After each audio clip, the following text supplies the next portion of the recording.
All right, welcome. Right now, inside your head, there's this constant invisible battle happening every single time you make a decision. So today, we're going to pull back the curtain on that fight, figure out who's winning, and more importantly, why. Let's dive in. Oh, we've all been there, right? You walk out of a store or you click that confirm purchase button online, and just seconds later, this wave of regret hits you. Why on earth did that seem like such a great idea a minute ago? Well, the answer has to do with two very, very different characters living inside your brain. I want you to think of your brain as an apartment. And in that apartment, you have two roommates who could not be more different. And they are constantly arguing about, well, everything, from what you should eat for lunch to much bigger life decisions. So let's get to know them. Okay, so on one side of the room, we have impulse. Impulse is all about gut feelings, snap judgments, emotional reactions. It's super fast, totally effortless, and it just loves a good shortcut. And then there's logic. Logic is the complete opposite. Slow, careful, analytical. Logic is the one who wants to make a spreadsheet, a pros and cons list, and really think things through. Basically, impulse acts while logic calculates. Now, here's the thing you have to understand. Our brains are fundamentally lazy. Seriously, they're designed to conserve energy whenever possible. And since logic's careful thinking burns up a ton of mental fuel, our default setting is just to let impulse run the show. But this reliance on fast, easy shortcuts is exactly where all these predictable mistakes, these irrational biases, start to creep in. So let's see what happens when we put these two roommates to the test in the real world. This comes from some amazing work by behavioral economist Dan Ariely, who designed these brilliant experiments to basically catch impulse red-handed. Okay, so in one study, Ariely gets a group of students together. First thing he does, he has them write down the last two digits of their social security number. Totally random, means nothing, right?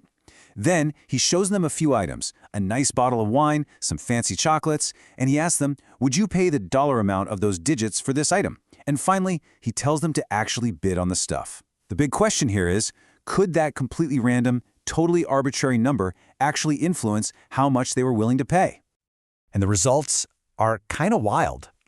The students with higher social security numbers, let's say from 80 to 99, they consistently bid way more for the exact same products. I'm talking up to 300% more than the students with low numbers, like 00 to 19. That first, totally meaningless number became a mental anchor that they couldn't shake.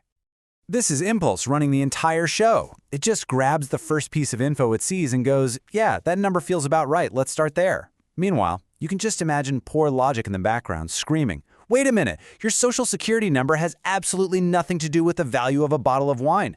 But it was too late. The anchor was already dropped. So a totally random number can hijack our decisions. But what about a single word? Because if there is one word in the entire English language that makes impulse completely lose its mind, it's the word free.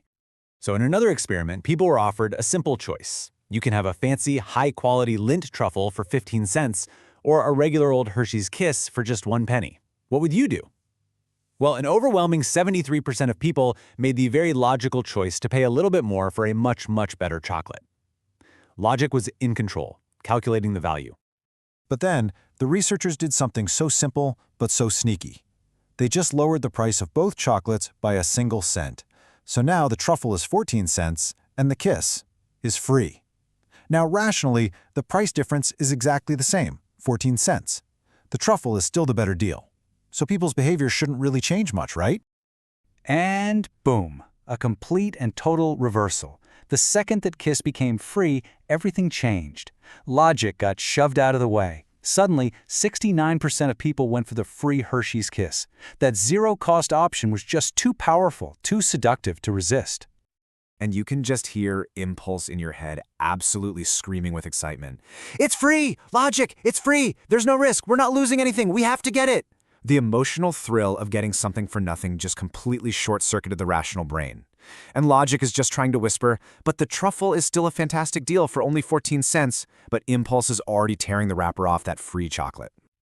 Okay, so impulse can be swayed by a random number and the magic word free. A bottle of wine, a piece of chocolate, it's all pretty low stakes. But what happens when the stakes get higher? What happens when our emotions really get dialed up to an 11? Researchers call this the difference between a cold state and a hot state. Now, in a cold state, we're calm, we're rational, we can predict our own behavior pretty well. That's logic's home turf. But in a hot state, when we're angry or excited or aroused, we're totally emotional and focused only on the here and now, and that is impulses territory. To test this, researchers conducted a really revealing experiment. They took a group of male college students and asked them a series of questions about their willingness to engage in some pretty risky or morally questionable sexual behaviors.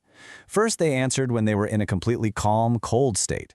Then, the researchers asked them the exact same questions all over again, but this time while they were in an emotionally aroused, hot state.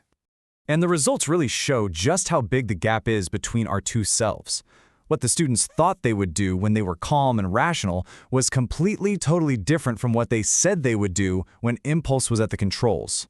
All those rational, moral predictions that logic made, they went right out the window.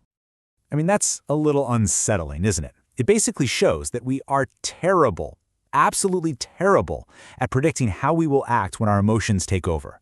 So if impulse is that powerful, are we just doomed? Are we just puppets of our own irrational feelings? Well, the good news is no, we are not doomed. See, the goal isn't for logic to just crush impulse in every single fight. Impulse is actually really useful for things like creativity and quick reactions. The real goal is to learn how to call a truce. It's about knowing when impulse is taking over and consciously inviting logic back into the conversation. And the whole key, the very first step, is just spotting that emotional takeover happening. The source material has a great way of describing it. It's that feeling you get when a strong emotion is pushing you towards a snap judgment. It's not just any decision. It's a bold, capitalized, all caps decision. It feels urgent. It feels overwhelming. That feeling, that's your cue. So when you feel that happening, here's your game plan. It's a simple 3-step truce. First, just notice the emotion. Put a name on it.